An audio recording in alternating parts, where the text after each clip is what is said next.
want to elect a candidate who comes and visits me, and then when my coworkers are on a picket line or something, oh, I couldn't be involved in that.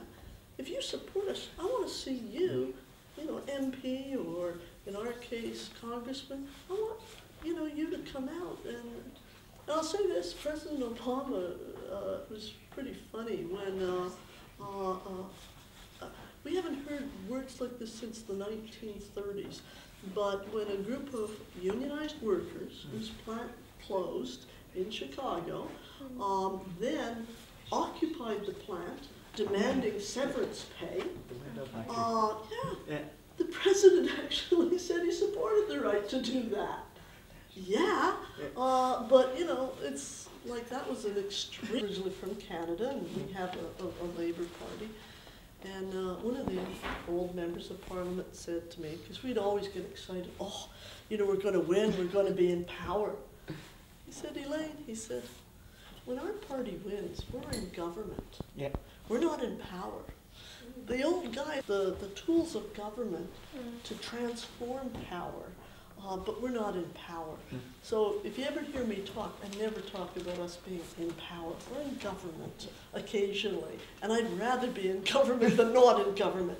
But from there, it's really about how do you change things to make it more democratic so people can mobilize, so they can form unions, so they can form community groups, and they can demand the government to meet the needs of the people. And that's what that's democracy. It's very difficult when there's a structure put in place that's so rigid that it's very difficult for it to be open to new ideas and sort of embrace scope for growth in areas which they may not have considered, but from the results that's been given or actually achieved, it creates a long-term effect. All structures like to tell you, we'll bury you. We've been here for 1,000 years, you can't change us, etc. Because if they can stop you from taking the first step, then they'll be here for 1,000 years. If on the other hand, you say, look at what's happening today. We're in the largest financial crisis of anybody's memory. So all of the institutions, from the Washington Consensus to, free trade, all the rest of it, are, all of the economists who told us, oh, this is the way, all the rules of economics have totally changed. We're never going to have a major crisis like this again. Instead, all of this is falling apart. So it's a wonderful time to start to offer new ideas. There's the United States. It's a capitalist country. God help us, Brazil's a capitalist country. Kenya's a capitalist country. How come under capitalism we can have, hundreds of types of beer, you go to any pub, but only one type of economic system? It's nonsense. We can have all sorts of different structures, different ways of providing goods and services, of assuring, looking after, all of our citizenry, of relations to other countries. Used to say, there is no alternative. Of course there's an alternative. What she wants is you to believe there's no alternative, and you'll never struggle. You'll stop looking for it. But the other thing is, that's one of the reasons I support unions, is because one of the neat things unions do is they propose solidaristic strategies, so that instead of it being like always assuming shortages, always assuming that, oh, well, there's only one job here, so will we give it to the black, or we'll give it to the white, or we'll give it to the woman, or we'll give it to the older guy or the younger guy, etc. They say, why can't we all have jobs? Why can't we all have jobs? Don't let years ago. We talked about this quite openly with the unions there, because we tried to think about, well, here's an example.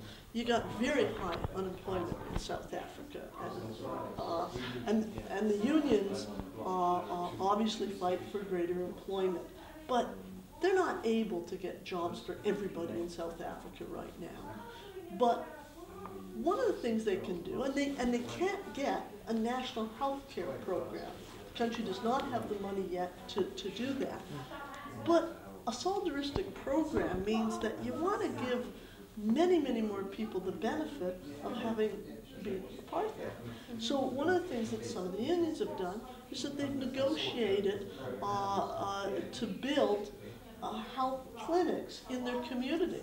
So I'm a unionized worker and I've got power to win health care.